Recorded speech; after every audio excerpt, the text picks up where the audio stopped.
Bonjour à tous et bienvenue sur la chaîne de Perles & Co, votre boutique en ligne spécialisée dans les perles et outils pour faire vos bijoux. Aujourd'hui, nous allons réaliser un tissage de perles Miyuki Delica 10-0, donc un peu plus grosse que les classiques 11-0. Et nous allons réaliser du coup cette chaîne ou ces maillons en perles. Vous pouvez en faire un bracelet, un collier ou même une chaîne de portable, c'est comme vous voulez. Donc là j'ai commencé parce que c'est un petit peu long quand même à faire et je vais vous montrer comment créer de nouveaux maillons et les accrocher à la suite de votre bracelet. Premièrement, vous aurez besoin de fil Fireline 0,10 ou 0,12 mm, une aiguille taille 12, c'est une aiguille pour le tissage de perles, et ensuite vous choisissez les couleurs que vous voulez dans les Delica 10-0. Vous pouvez aussi bien sûr le faire en 11-0, en 15-0, 15-0 étant la plus petite taille. Mais en 15-0 ça va vous prendre beaucoup de temps. Moi je l'ai fait en 10-0 parce que je suis plutôt sur la tendance bijoux XXL là pour ce projet là, et aussi parce que c'est beaucoup plus rapide à tisser avec des grosses perles qu'avec des plus petites perles. Les maillons sont réalisés en peyote paire, donc avec 4 perles dans la largeur, ce qui fait que c'est quand même un peu plus simple et un peu plus rapide à tisser, mais vous pouvez faire des maillons de la largeur que vous voulez. Si vous en faisiez 5, ça va faire 2 l'impair, ou vous pouvez aussi les faire par 6, par 2, c'est comme vous voulez. Mais bon, il faut au minimum 2 perles de large quand même. Ensuite, je ne l'ai pas fait, mais c'est aussi possible de le faire en double peyote, donc de tisser les perles 2 par 2. Pour commencer, on va d'abord mettre une perle de maintien. Surtout si vous êtes débutant, ça sera plus simple après pour la suite. Une perle de maintien, c'est une perle qui va empêcher vos perles de glisser hors du fil. Donc j'enfile une perle n'importe laquelle, je la mets au bout du fil. Mon bout de fil est ici et le fil relié à l'aiguille est ici. Et je vais passer du coup dans ma perle dans ce sens.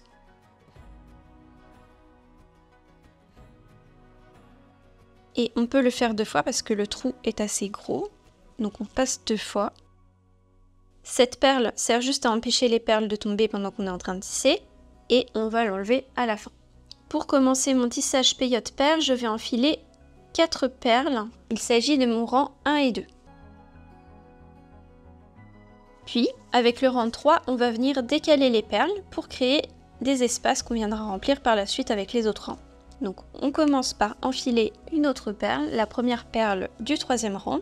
Et je ne vais pas passer dans cette perle-là, pas dans la première, mais dans la 2e. En sachant que mon bout de fil est toujours ici. Vous voyez, il y a la petite perle. Donc je repars en arrière et je passe dans la 2e perle dans ce sens. On serre.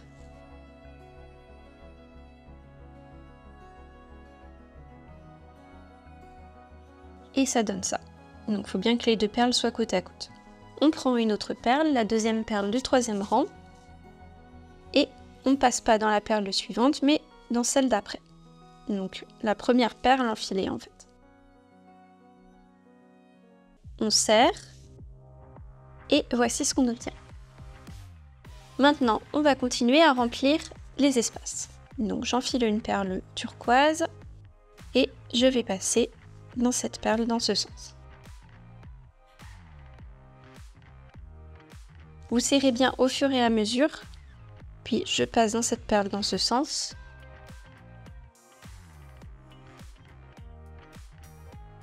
Là, on vient de finir le 4e rang et on passe au 5e rang et c'est toujours la même chose. On repart dans ce sens.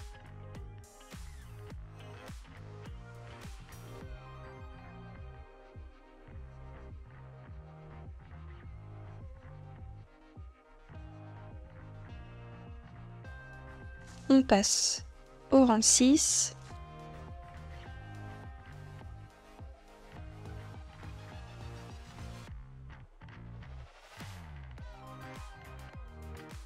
Au rang 7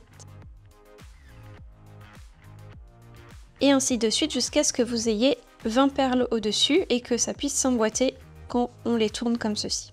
Donc je vais vous montrer après. Continuez jusqu'à ce que vous ayez 20 perles, donc sur la partie du haut. Donc voilà, j'ai 20 perles alignées ici et 20 perles alignées en bas. Et quand je replie mon tissage, les perles s'emboîtent. Maintenant, on peut refermer notre tissage pour créer l'anneau. Je vais glisser mon tissage à l'intérieur de mon dernier anneau. Voilà. Et je vais venir coudre ensemble les deux parties de mon tissage. Donc là, mon fil relié à l'aiguille sort d'ici et je vais passer dans la perle en face.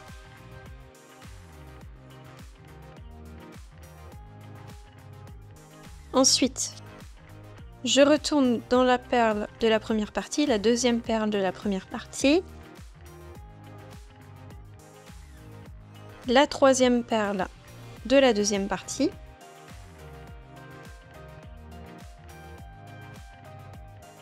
la quatrième perle de la première partie, et je serre, et ensuite j'oublie pas de repasser dans la quatrième perle de la deuxième partie dans ce sens. Et voilà. Maintenant, tout ce qu'il nous reste à faire, c'est de coincer le fil dans le tissage et le couper. Il faudra le faire avec les deux fils. D'ailleurs, on peut retirer maintenant la perle de maintien. On repasse le fil à l'intérieur de la perle pour défaire les boucles. Et après, quand il ne reste plus qu'une, on peut tirer comme ça. Hop. Donc, coincer son fil dans le tissage, c'est très facile. Il suffit juste de faire des diagonales à l'intérieur du tissage. Donc là, par exemple, je passe dans deux perles qui se suivent, dans deux autres perles. Et on le fait pour des délicats 10-0, je pense qu'il faut le faire au moins 4-5 fois. Fais attention à ne pas prendre l'autre fil avec.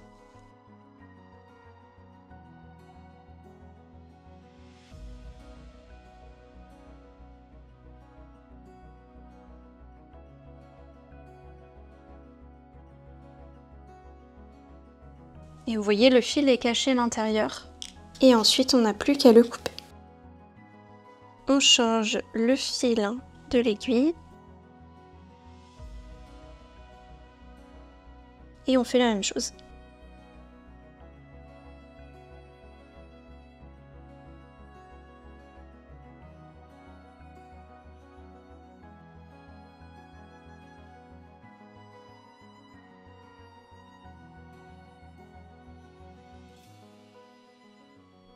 Et vous voyez, j'ai fait sortir mon fil à l'intérieur du tissage et pas sur une des perles du bord.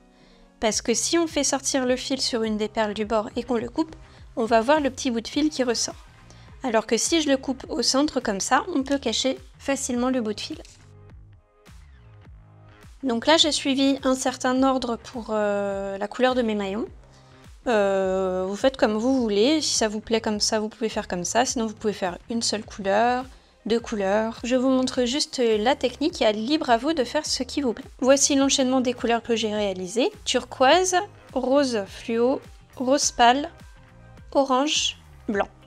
Et après, ça se répète. Et vous voyez ici, j'ai mis un petit fermoir à ressort.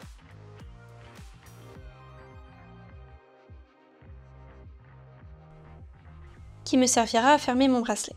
Donc continuez jusqu'à ce que la longueur vous aille. Là, ça va être difficile de vous dire exactement quelle longueur parce que comme c'est un peu épais et que ça dépend de ce que vous prenez comme perle, vaut mieux faire des tests. J'ai fini, j'ai une bonne longueur de bracelet. Donc du coup, pour fermer, ça se passe comme cela.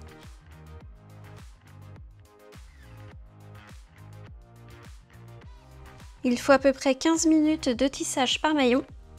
Donc là, j'ai fait 16 maillons. J'aurais pu faire un maillon de moins, mais j'avais envie de finir sur la même couleur ici. Donc j'espère que cette vidéo vous a plu. Vous retrouverez tout le matériel bien sûr sur perlenco.com. Vous avez le lien vers le matériel dans la description de la vidéo. Si ça vous a plu, n'hésitez pas à mettre un petit pouce en l'air, un petit commentaire et à vous abonner pour les prochaines vidéos.